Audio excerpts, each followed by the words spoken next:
This man is feasting on a human hand. There's a fresh human head cooking in the pot. This is a dehumanizing social experiment. The purpose is to test what a man will do if he doesn't sleep for 10 days and 10 nights. Will he become a cannibalistic monster, or will he die a sudden death? Mila had just bought a small fish. She put it in the tank and watched it. In the next moment, she was suddenly put in a plastic bag from behind. She fainted because she couldn't breathe. When she woke up, she found herself in an empty room. There were cameras all around her. She screamed for help, but the only thing that echoed in the large room was loneliness and fear. What's worse, her every move was recorded by the cameras. It streamed live on the internet. People wondered what she would do next, but no one cared that the girl's life was in danger. She pleads for help on camera, and that got the viewers even more excited. They all started to look forward to the end of the girl's life. Suddenly a voice came over the radio. Welcome her to the 10 days 10 nights game. Here, if she doesn't sleep for 10 days, she'll be allowed to go home. During this period she can't rest, but she must never sleep, and every day at 8 a.m. and 8 p.m. she has to complete strange tasks. Mila was terrified, but couldn't do anything about it. She crouched in the corner and thought about how to get out. Then a voice came over the radio. It was a baby's voice. The baby called out to her mother, saying it was her unborn child. He asked her why she had abandoned her. That hit Mila where it hurts. She was pregnant with a child,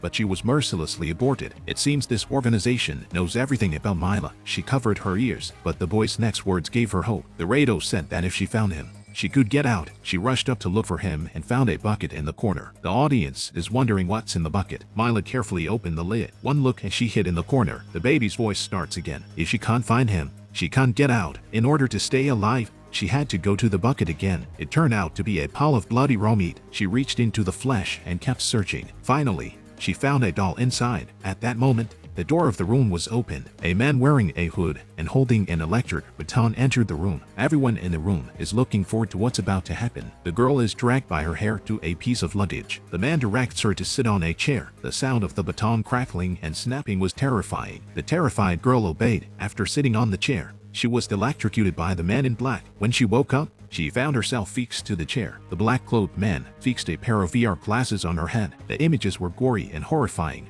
and the sounds were shrill and piercing. She spends the night in extreme fear and torture, and the glasses will stay with the girl for 10 nights. The administrator of the live broadcast room sent out a pop-up screen. The first day of the experiment was successfully completed. What kind of organization would make such a sick experiment? And what was the purpose of the experiment? Early the next morning, Mila was violently pushed into a steel room. She was asked a question on the radio. If 5 people had damaged organs, would she kill her father and donate his organs to them? That's a sick question. Mila refused to answer. A shrill sound pierced through her eardrums from the radio. Then the men in black entered the metal room. Cold hot water washed over her. Mila is freezing and sweating. The high-pressure water jet continues to wash over her body. Mila was forced to give her verbal consent. Only then did the men in black stop. On the morning of the 3rd day, Mila's VR glasses were removed from her body in a state of shock, and the men in black brought in another woman. The other woman was gagged and wearing a headgear. She couldn't make a sound. This time, we're going to play a game of snatch and grab. As the name suggests, whoever fails to answer the question will be killed. If neither of them answers, both of them will be killed, and the other guy is gagged, so he can't make a sound. Apparently, it was a test of her goodness. At first, Mila was reluctant to answer, but after being pressed, Mila answered the questions. The man in black took out his pistol and shot him in the head. Mila was horrified and blamed herself for the loss of her life. This is not only a physical torture, but also a mental one. The man in black dragged the body out. Then they started cleaning up the blood. Some people on the air are beginning to suspect that this isn't like him, but no one said anything. Instead, they were more excited about what was going to happen next. The man in black continues to put the VR glasses on her. The night began again. By the morning of the 4th day, Mila had been tortured to the point of no return. Her consciousness began to blur because she had eaten for 4 days. Mila couldn't even stand up normally. She could only rest in the corner with her weak body. The man in black opened the door. This time there was no new trick, but a box was pushed in. It's filled with a hearty breakfast. On top of the box was a set of keys. The radio alerts her that she has 1 minute to unlock the door. As the countdown starts, Mila picks up the keys and tries them one by one. Finally, after 5 attempts, she opens the box. Without a second thought, she grabbed her food and started to devour it. When she was almost full, the announcement came again. The key can't actually open the door. Mila slapped her head in regret. She had such a good chance to escape, but she chose to eat instead. Just when the men in black were about to tie her to the stool again, Mila, who had eaten enough and had strength, started to fight back. She gave the man in black a fatal blow, picked up the key and rushed towards the door. Trying one key at a time,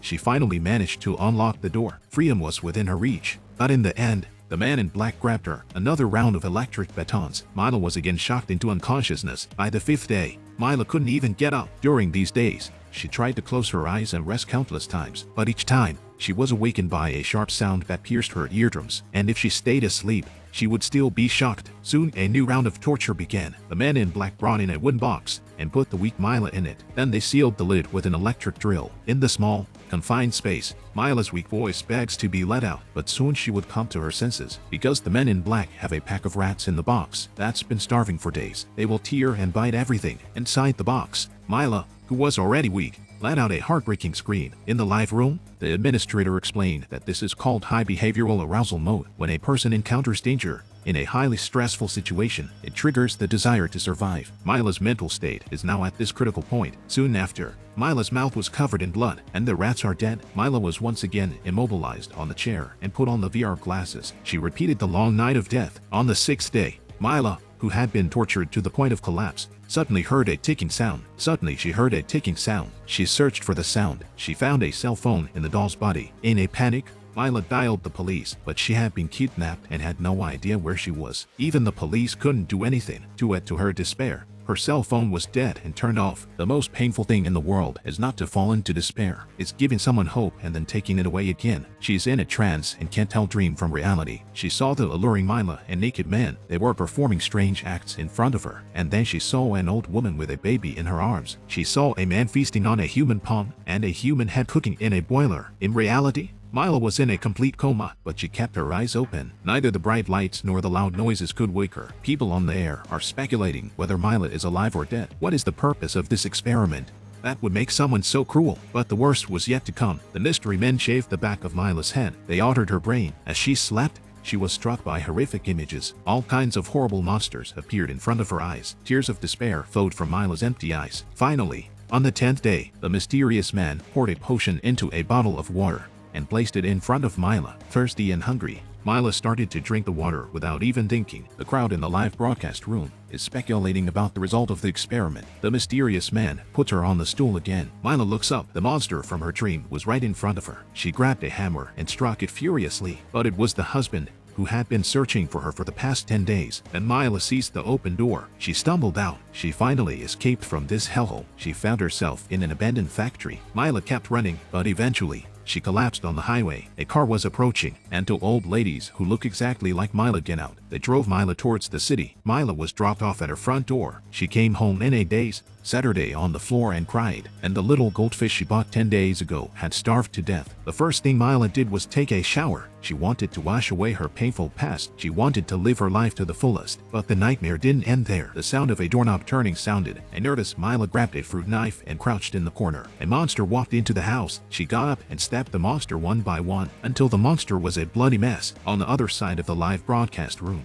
the administrator announced that the experiment was successful. Congratulations, they have a new method. In the end, Mila was jailed for murder. It turned out that she killed her father on the surveillance camera. The police took out a photo to identify him, but she was terrified. They took her to a doctor. They found that she had severe brain damage and was face blind. Anyone close to her was seen as a monster. Instead of being put in prison, Mila was eventually institutionalized. It wasn't long before the president's wife was abducted into this chamber, the same nightmare that awaited her for 10 days and nights. It turns out the purpose of the experiment was to assassinate the president. Mila was just a test subject. It was only after the experiment was successful that they begin to work on the real target. And that's the end of the movie. The movie feels like the powerlessness of the weak and powerless in the face of a mysterious, powerful and violent organization. Compared to the ghosts, the zombies, and the monsters, this kind of movie is heartbreaking as it is a scourge of mankind from the beginning to the end. It's probably hard for an ordinary person who encounters this kind of thing to escape. If an ordinary person is targeted by this kind of organization,